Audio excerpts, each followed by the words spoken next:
उज्जैन महाकाल मंदिर के वे गुप्त रहस्य जो आज भी विज्ञान और इंसान की समझ से परे हैं। क्या आप जानते हैं कि पूरे ब्रह्मांड में सिर्फ एक ही ऐसा मंदिर है जहां मौत का देवता स्वयं हाथ जोड़कर बैठता है? एक ऐसा मंदिर जहां का राजा कोई इंसान या राष्ट्रपति नहीं बल्कि खुद भगवान शिव हैं।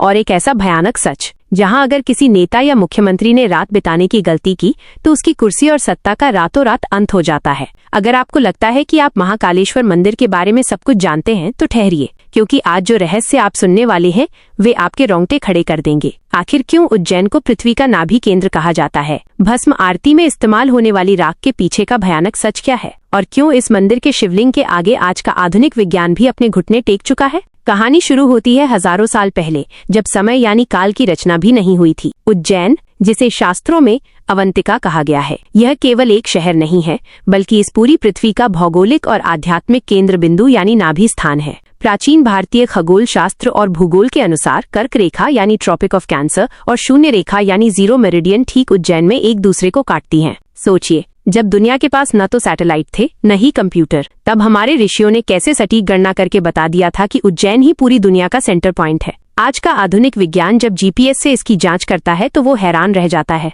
क्या ये सिर्फ एक इत्तेफाक हो सकता है या इसके पीछे प्राचीन ज्ञान का कोई ऐसा गुप्त सूत्र था जो इतिहास के पन्नों में कहीं खो गया? अब बात करते हैं उस सबसे बड़े रहस्य की जिसे सुनकर कोई भी सिहर उठे। भस्म आरती। हर सुबह तड़के 4 बजे जब पूरा संसार गहरी नींद में सो रहा होता है, तब महाकाल दरबार में एक ऐसा रहस्यमयी अनुष्ठान होता है जो दुनिया में कहीं और नहीं होता। सदियों पुरानी मान्यता है कि महाकाल की भस्म आरती केवल और केवल श्मशान की ताजा भस्म से की जाती थी, एक ऐसे इंसान की राख से जिसकी मृत्यु उसी रात हुई हो। लेकिन क्या आप जानते हैं कि इस परंपरा के पीछे का असली वैज्ञानिक और आध्यात्मिक रहस्य क्या है? भस्म का मतलब है राख, यानी जीवन का अंतिम सत्य। चाहे आप अमीर हो या गरीब, राजा हो या रंक, अंत में सबको इसी राख में मिलना है। महाकाल स्वयं काल यानी मृत्यु के देवता हैं। वे हमें हर सुबह यह याद दिलाते हैं कि यह शरीर नश्वर है। लेकिन सवाल ये उठता है कि क्या आज भी भस्म आरती में वही ताजा श्मशान की राख इस्तेमाल होती है या फिर इसके पीछे कोई गुप्त तांत्रिक विद्या काम करती है? कहा जाता है कि इस भस्म आरती को देखने के लिए कुछ खास नियम हैं, जिन्हें तोड़ा जाए तो बहुत बड़ा अनर्थ हो सकता है। महाकाल मंदिर का एक और ऐसा खौफनाक रहस्य है जो इतिहास के पन्नों में दर्ज है। एक शहर दो राजा नहीं,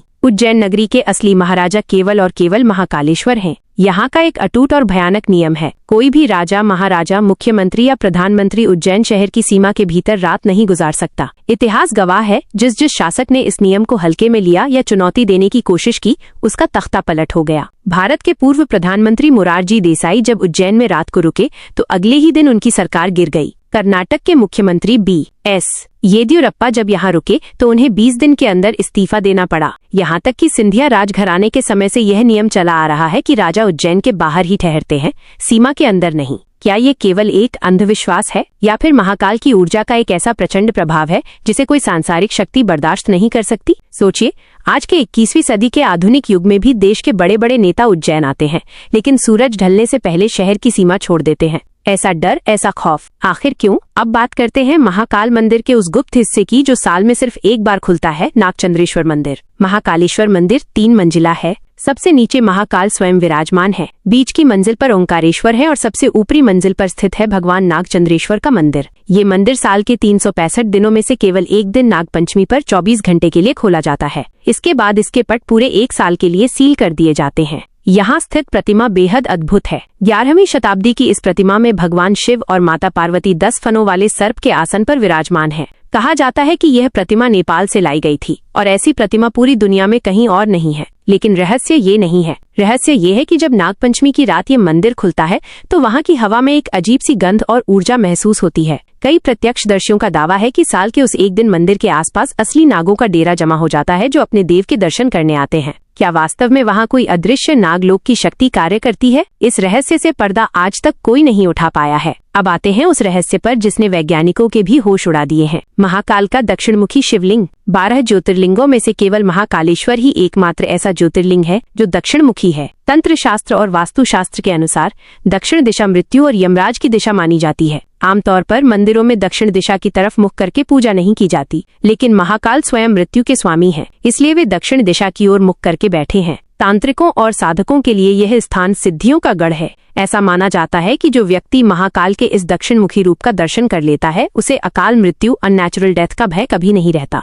अकाल मृत्यु वो मरे जो काम करे चंडाल का, काल उसका क्या करे जो भक्त हो महाकाल का। वैज्ञानिकों ने जब इस मंदिर परिसर में चुंबकीय ऊर्जा मैग्नेटिक एनर्जी को मापा तो वे हैरान रह गए। यहाँ की चुंबकीय किरणें और ऊर्जा का स्तर सामान्य जगहों से हजारों गुना ज्यादा है। यह ऊर्जा शरीर की कोशिकाओं को पुनर्जीवित करने की क्षमता रखती है। क्या यही कारण है कि हजारों साल पहले ऋषियों ने इस स्थान को चुना था? लेकिन रुकिए, महाकाल का सबसे भयानक और गुप्त रहस्य तो अभी बाकी है। क्या आप जानते हैं कि महाकाल मंदिर के ठीक नीचे गुप्त सुरंगों का एक विशाल जाल फैला हुआ है? इतिहासकारों का मानना है कि जब मुगल आक्रांता इल्तुतमिश ने 1234 ईस्वी में उज्जैन पर हमला किया था और महाकाल मंदिर को ध्वस्त कर दिया था, तब वहां के पुजारियों ने असली ज्योतिर्लिंग को बचाने के लिए उसे एक गुप्त कुंड में छिपा दिया था, जिसे कोटि तीर्थ कुंड कहा जाता है। लगभग 500 सालों तक महाकाल का असली शिवलिंग जल में छिपा रहा। बाद में मराठा शासकों ने मंदिर का पुनर्निर्माण कराया और ज्योतिर्लिंग को पुनः स्थापित किया। लेकिन जानकारों का कहना है कि आज भी मंदिर के नीचे ऐसी कई गुप्त गुफाएं और सुरंगें हैं जो सीधे क्षिप्रा नदी के तट तक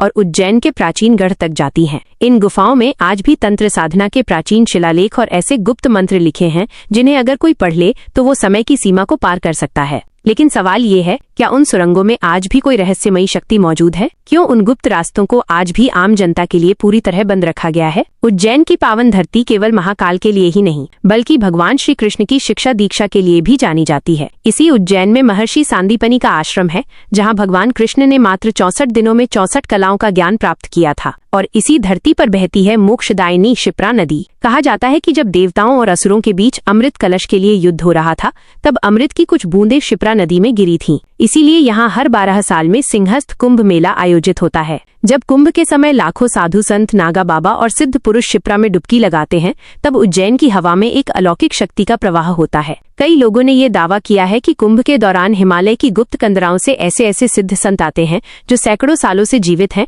और कुंभ समाप्त होते ही वे अचानक गायब हो जाते हैं। वे कहाँ से आते हैं और कहाँ चले जाते हैं, ये भी उज्जैन का एक अनसुलझा रहस्य है। महाकाल का हर एक कण, उज्जैन की हर एक गली अपने अंदर हजारों सालों का इतिहास और रहस्य समेटे हुए है। विज्ञान चाहे कितनी भी प्रगति कर ले, लेकिन ब्रह्मांड के इस काल चक्र और महाकाल की शक्ति को कभी पूरी तरह समझ नहीं पाएगा। महाकाल ही सृष्टि की शुरुआत है और महाकाल ही इसका अंत है। यदि आपको महाकाल बाबा के इन अद्भुत और रोंगटे खड़े कर देने वाले रहस्यों से भरा ये वीडियो पसंद आया हो, तो इस जानकारी को अपने दोस्तों और परिवार के साथ जरूर शेयर करें। कमेंट सेक्शन में जय महाकाल लिखना बिल्कुल न भूलें, क्योंकि महाकाल का नाम लेने मात्र से ही इंसान के सारे दुख और अकाल मृत्यु का भय टल जाता है। और ऐसे ही रहस्यमयी, धार्मिक और ज्ञानवर्धक वीडियो देखने के लिए हमारे YouTube चैनल संजय 09 को सब्सक्राइब जरूर करें और बेल आइकन को दबाएं। जय महाकाल, जय श्री महाकालेश्वर।